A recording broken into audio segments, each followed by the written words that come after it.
Dong, Oi, emang benar kalau menangkap babi ngepet kudu telanjang dada? lah iya kali, gue juga gak tahu. Lah itu beritanya begitu. Ya udah, ayo kita coba yuk. Lu yakin? Yakin? Lah gue sih ayo aja. Ya udah, ayo dah. Tahu bentar. Ayo, Lah, tunggu dulu. Lu ngapain tuh begitu? biar seger. Panas banget ini. Tenggorokan juga kering banget. Sambar geledek lu, orang lagi puasa juga lu. Lu mau? Nih gua ambilin. Kagak ah. Nggak mau. Nggak. Bener lu nggak mau? Udah yuk, cabut. Ayo. Aduh.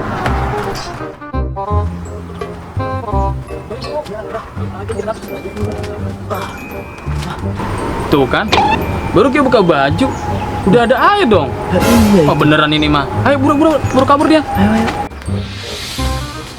Wah, ayo, kena lo. Mau kemana lu? Hah? Aduh, apa-apaan nih?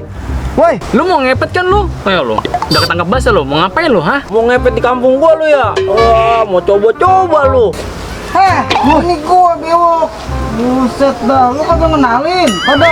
Lah, lu bang. Ini gua lagi kebelet. Aduh, kesangkut resleting ini. Tolongin apa? Masa bang? Lah iya ini. Lah gua kira mah lu mau ngepet. Nih sini gua bantuin. Sian amat sih. Dih, ngapa kayak begini sih bentuknya? Kagak dirapihin. Kulit doang nih nyangkut nih.